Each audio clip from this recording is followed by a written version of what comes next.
Well, that was about as easy a stress-free victory as you can have in Major League Baseball. What is up? What is going on, everybody? Welcome back and welcome into the Seattle Mariners post-game recap. Mariners crushed the Angels tonight 11-0. They improved to 52-43 on the season, and they maintain a 2-game lead in the American League West. Real quick, I just want to mention a couple things. Obviously, like, comment, subscribe if you're new here or lurking. Appreciate all the support as always. I know I did the Q&A on Monday, or I think Sunday night, actually, I posted. I will try to answer those questions tomorrow night in the video. I just haven't had time to. I do apologize, and I didn't have a chance on Monday to do that video. So if you still want to get some questions in there, go for it. Saturday will also be a member stream. So if you're a channel member, I'll be live for the first hour and a half of the game. Hang out. I'll post a contest giveaway in the membership tab, in the community tab. So we'll have something we can give away. Again, a hat, t-shirt, something similar to that. But yeah, just want to give you guys that update. Tremendous win tonight for the Mariners. I mean, like I said, this is, just domination, right? Like, you can't get much better than this in baseball. And it's funny, I go on the rant on Sunday after they lose to Toronto to start the DFA train and get everything going. And they've bounced back and won 3 in a row, which is awesome. That's what we want. I want this team to start winning some baseball games and start looking dominant. And, it's crazy because, and listen, it's an arbitrary date, but if you go back to the 4th of July, what are they, 5-2 in their last 7? They're actually playing better baseball here. And not only have they won 3 in a row, they've done it in convincing fashion. On this road trip so far, they have a plus 18 run differential.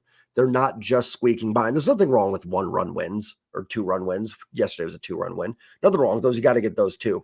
But it's really nice to see this team dominating 2 shutouts in a row. So they're still getting the outstanding pitching and this offense finally clicking, finally starting to get dialed in. Again, not saying they're back yet, but they're stringing it together the last few games. They played well on the 4th of July against Baltimore. I thought they had some better at-bats against Toronto. It was a frustrating series, and in the heat of the moment, I was mad. But there were some signs. They had some decent offensive games. Now, it was, like on Saturday, it was all in one inning, but it was still better overall. And even Sunday, as frustrating as that game was, and that was like my break. Of course, my breaking point, they go on like a winning streak right after, never fails. I need to have more breaking points. But, even Sunday, as frustrating it was, they did put a lot of base runners on. They did score a few runs. They just couldn't finish the deal. They played really well on Tuesday, putting up 8 runs against the Padres.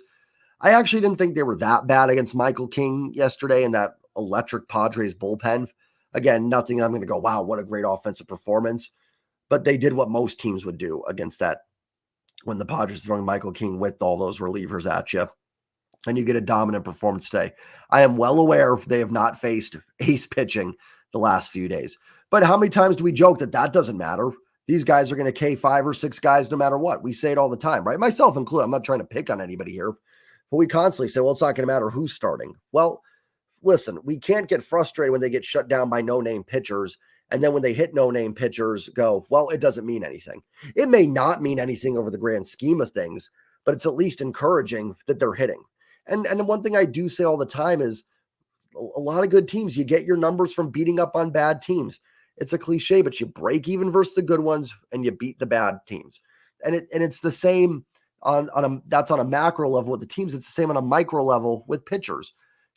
Yesterday they kind of broke even with Michael King. Bryce Miller was good enough to match him, found a way to get the win. That's perfect. Today they played I don't know, what's the pitcher's name they faced today? Oh, I'm not going to try to pronounce it. Kachanowicz,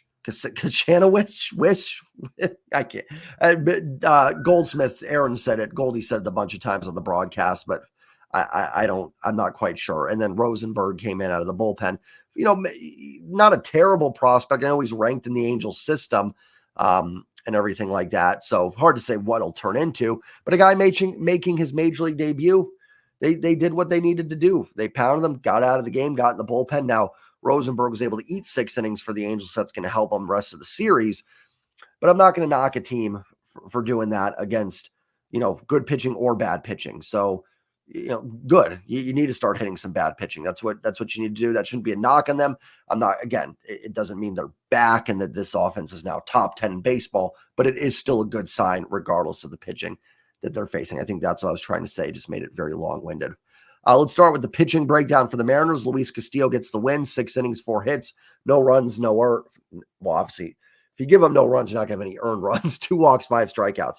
Early on, I didn't think Castillo looked that sharp, to be perfectly honest. Was a little wild in the first couple innings and actually had a couple base runners on second and third with 1 out in the second when the Mariners were up 4-0. And the Angels get a base hit there 4-2. They're right back in this ball game. Castillo strikes out Guillermo and then got I think he struck out Rendon as well. So he was able to wiggle around that, get out of that situation. And I think it settled him in a little bit. The Mariners kept adding on as well. And Castillo settled in and did his job. And I'll always give pitchers praise. The fact that Luis Castillo was able to go 6 shutout innings with what I did not think was his best stuff tonight is ridiculously impressive and just shows how good the staff is, because we've talked about a lot with some of these guys.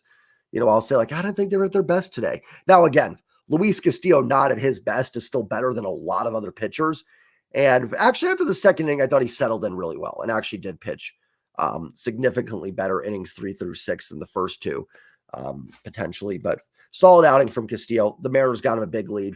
And also, that's what a veteran pitcher does, right? You get a big lead, throw strikes, pound the strike zone, get you through it, get you a W. Glad they were able to get Castillo out at like 87, 88 pitches. He now has the All-Star break off, extended rest. He'll be ready to go for that Houston series. Mike Baumann didn't look very good in his 1 inning, gave up a hit, walked a guy, gave up some hard contact. I actually thought he got a pretty generous strike zone that inning, which helped him out. Mariners going to have to make a roster move tomorrow because Brian Wu will get the start. And you've got Mike Baumann, you've got Bizardo. Bizardo threw 2 shutout innings with a walk, 3 strikeouts. And you guys know I'm a Bizardo guy. That Texas game made me kind of done, but he's looked really good since then. And the strikeouts are there. I mean, he's got options, so Bizardo's going to be the easiest. I don't think Baumann has any options, so you'd have to DFA him. So more than likely, it'll be Bizardo going down. That's probably why he threw 2 innings today. You could make a case you could DFA Baumann. He just hasn't looked that great the last few outings. I mean, again, I'm not going to lose any sleep over it. We're talking about 2 guys that are essentially the last 2 guys in the bullpen right now. So it's nothing that I'm going to really lose sleep over, but I'm curious to see what they do. Another great thing the pitching staff did today and the offense as well with their big game.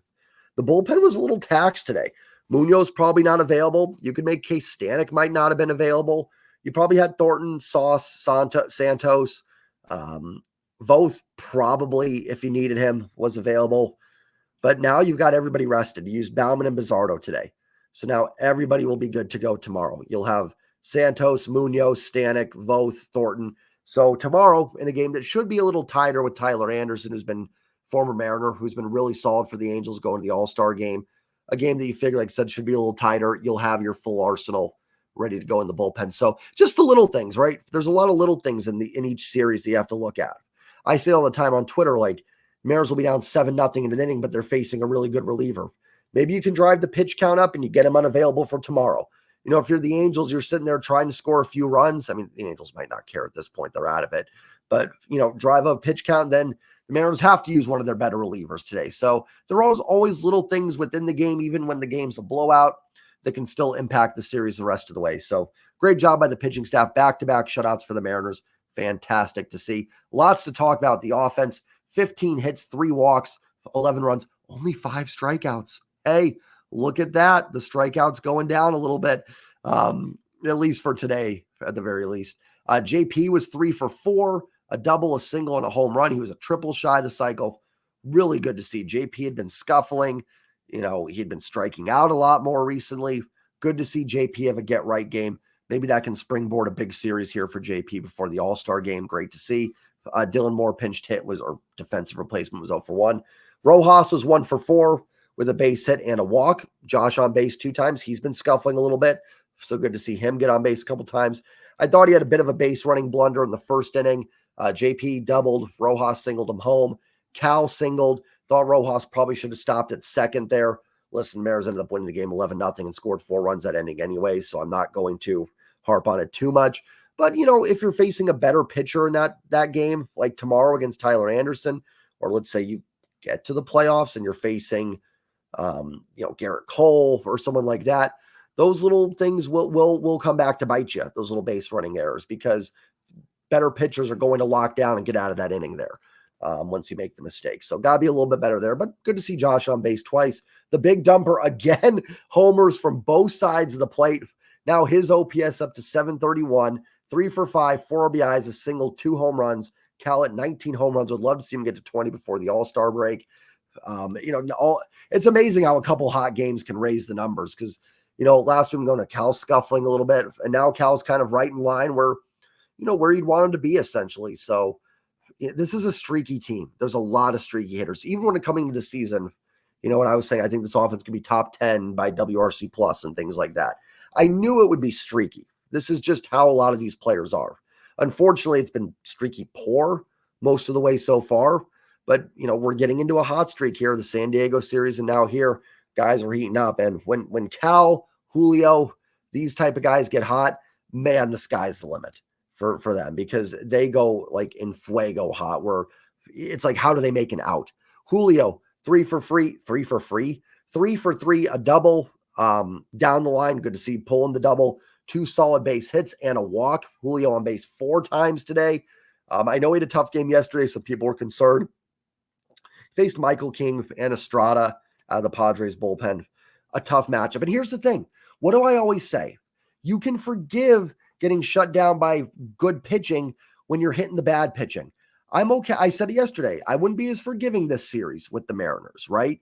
Because you're not facing as good a pitching. Actually, Anderson and Soriano have been all right. Actually good. Soriano's been all right. We'll see them the next 2 games. So I shouldn't say terrible pitching, but not quite as good as you faced. So had they come out today and scored 0 runs, well, that kind of would have made me more frustrated about yesterday and kind of less forgiving of it. But they come out and bash the Angels today. It makes me go, okay, yesterday was more the Padres just pitching really well.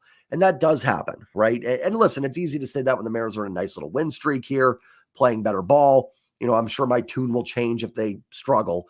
But it is the truth that sometimes good pitching gets you. And I think that's all yesterday was. Good to see a good big game from Julio. Robles came in for him, was 0 for 1, did sting the ball, line drive caught. Luke Raley was 0 for 3, but was hit by a pitch twice. Ty France 2 for 5. Probably should have been 2 doubles. He stung the ball, almost got a home run, but it ended up being a single, then had a hustle double there in the 9th inning or in the 8th inning. Did ground into a double play. Should have grounded into a double play in the 1st inning, but I think it was Guillermo who threw it over the first baseman's head, allowed a run to score. Good to see Ty getting a couple hits, right? And Polanco right behind him, 2 for 4, couple base hits and 2 RBIs.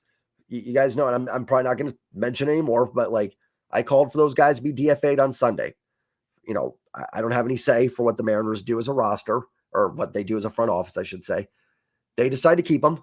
The best thing is these guys get hot. I am not rooting against them. And right now, Ty, maybe not. 2 for 5, solid. Polanco's been swinging the bat really well since the San Diego series. If Polanco can get hot, then the Mariners' patience will be rewarded.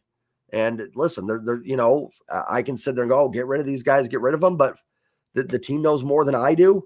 And if Polanco can dial it in, that is a huge, almost a deadline addition for this ball club. So, as far as, because someone asked me, am I still in favor of DFAing them? I could still say you need an upgrade from at first, maybe. Ty's actually not swung the bat terrible on this road trip either. Polanco right now, my answer would actually be no. He's swinging the bat well. I kind of want to see where this hot streak goes. Is this just a nice little few game stretch and he dips back down? Or is this for real? I want to see it played out now. They've kept him, so now we got to see it, right? I use the analogy of an employee. If you kept an employee and you have a big project and you put him on it, and the first 3 steps he's done look good, then you got to let him finish it, right? You've decided to keep him. Got to let him finish it now. And Polanco does look better. Swing decisions have been better. Again, facing worse pitching will help, but again, beggars can't be choosers, as I said in the beginning of the video. So Polanco looks better. He looks the part. Bliss 0 for 1. Haniger was 0 for 3 with a walk. Did sting a line drive that was caught. And Clase was 1 for 4. Good to see Jonathan Clase get a base hit. as well coming up and getting the start in this game. I'd like to see Victor Robles get more starts, but again, I have no problem having Clase play a game or two. Obviously, I don't think I mentioned it yesterday, but Canzone on the IL and Clase up. Listen, I get one part that might be frustrating is the Astros swept Miami, so you haven't gained, your lead has not risen or gotten bigger. But here's the thing. Look at it from Houston's perspective as well. They just swept Miami. They had a big home series, swept them. They didn't gain any ground either. Mariners played the Padres, a pretty decent baseball team for 2 games. The Angels aren't very good, but that's 3 games with 2 of them being against a really good baseball team.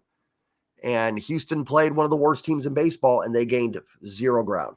So Houston should be the ones frustrated, right? The Mariners have the lead.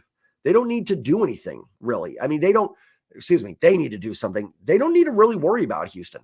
Of course we do. Please hear me out here. Houston's outcomes don't affect anything. Right now, I know these teams play each other a bunch, so both control their own destiny. But do you get what I mean? Just in terms of really, we don't need to worry about Houston. Mariners just got to focus on the Mariners. They've got the 2-game lead. Technically, it's 3 if we want to be honest right now, because if Houston ties it, that's not, or I guess you call it 2.5 because if they do get 3, they would win the division. But just making up the 2 games doesn't win Houston division. They have to outplay you by 3 games the rest of the way, unless we'll see what happens with the tiebreaker. But if Houston wins the tiebreaker, they probably won the division anyways, because that means they would have had to go.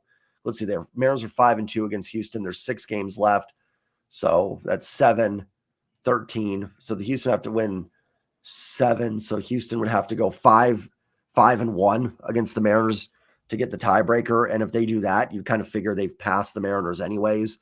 I don't know. That might be dumb logic, but kind of how I look at it. And again, please, that was not to say Houston isn't a threat. Houston is absolutely a threat. They're a really good baseball team. They're coming. It is not going to be easy to hold them off. The point I'm making is the Mariners have the lead. It's Houston that should be frustrated that they haven't gained ground the last 3 games, not that the Mariners haven't added to it. Although that's a rational thought. Fan-wise, yeah, it's frustrating. We couldn't be up like 3 games right now or something. But if you can find a way to win 1 more in this series, you should be pretty locked into having the lead at the All-Star break in the American League West here. So that'll be, hopefully it looks like it's lining up for that to happen. Great W. Nothing to complain about when you win 11-0. Do it again tomorrow. See if we can get another one tomorrow. At least, I shouldn't say ensure, at least a split. You want to beat the Angels in the series. Tomorrow's a tough one. Anderson's been good. The Angels' bats have actually been swinging the bat. The Angels' offense has been swinging the bats a little bit better as of late. Pilar's been good for them. Ward's a good player. I really like Logan O'Hoppe. Rendon's back. We'll see. He's capable. I mean, he's been so hurt. Who knows where he's at anymore? Moniak's got some talent. Neto's been decent. Drury's, I think, been banged up, I'm assuming, this year. So there's some bats there that can, get you. Like I said, they've actually been swinging it better. So we'll see how Brian Wu pitches his first game back from the injured list. And you've got Kirby Gilbert to finish it off. Great win tonight. That's all I've got. Remember to like, comment, subscribe, as always. And I'm going to get out of here. And as always, go Mariners. Peace.